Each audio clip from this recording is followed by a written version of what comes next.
আর বার্ধক্য ভাতা পেলে আমরা উঠছি এখানে, সেখান থেকে কৃষক ভাতা, সেখান থেকে যুবসাথী, বাংলা শিক্ষায়ন, প্রতিটি ঘরে জল, আর 100তে গেলে জয় বাংলা, জয় মমতা। তাই আমরা বলছি লুডুটা ঘরে গিয়ে খেলবেন, ভালো লাগবে। দেখা যাচ্ছে যে মায়ের কাছে প্রার্থনা করে যাতে সারা বছর ভর মানুষের যাতে সমৃদ্ধি, সুস্বাস্থ্য এবং শান্তি বিরাজ থাকে। এবং বিশেষ করে আমি যেহেতু দুর্গাপুর পূর্বের মানুষের প্রতিনিধিত্ব করার দায়িত্বে আছি এখনো অবধি, অতএব দুর্গাপুরের মানুষের যাতে কল্যাণ হয়, তাদের কল্যাণে তাদের সহায়তা দেওয়ার জন্যে আমি যাতে নিঃস্বার্থভাবে নিষ্ঠার সঙ্গে আমি করে যেতে পারি কাজ, সেই নিয়েও মায়ের কাছে প্রার্থনা করলাম।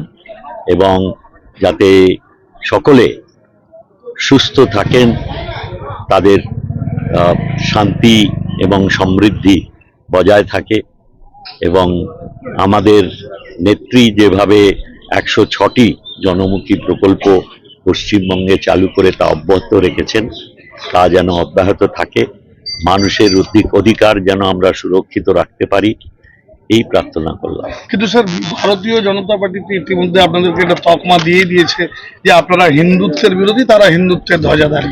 কি বলবেন? সেটা মানুষ দেখবে, মানুষ বিচার করবে। গণতন্ত্রের মঞ্চে কোনো কে কি বলল সেটা বড় কথা নয়, কে কি দেখলো, কে কি উপলব্ধি করলো, সেটাই বড় কথা। অতএব আমরা আমাদের ধর্মে বিশ্বাসকে, অন্য ধর্মকে ঘৃণা করা শেখায় না। আমরা অত্যন্ত ধর্মে বিশ্বাসী লোক। আমি নিজে মায়ের ছবি নিয়ে, মায়ের আশীর্বাদী ফুল নিয়ে আমি রোজ আমার যাত্রা শুরু হয়, এবং জানেন আপনারা রাত্রির 1টার আগে আমি শুই না। তো সারাক্ষণই তো মায়ের কৃপায় আমি চলি।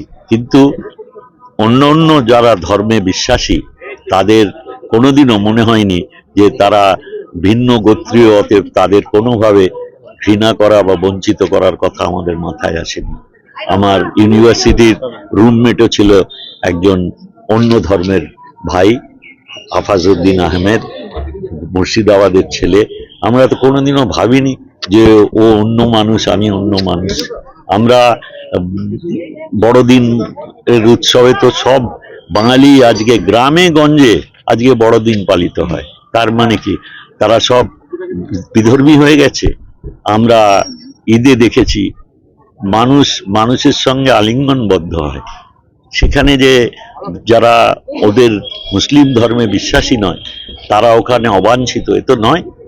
আমাদের কাছে অবাঞ্ছিত নয়। আমরা দুর্গা পুজো করি, কালী পুজো করি, এখানে তো অন্য ধর্মের মানুষ আমাদের সঙ্গে উৎসবে একসঙ্গে আনন্দে গা ভাসায়।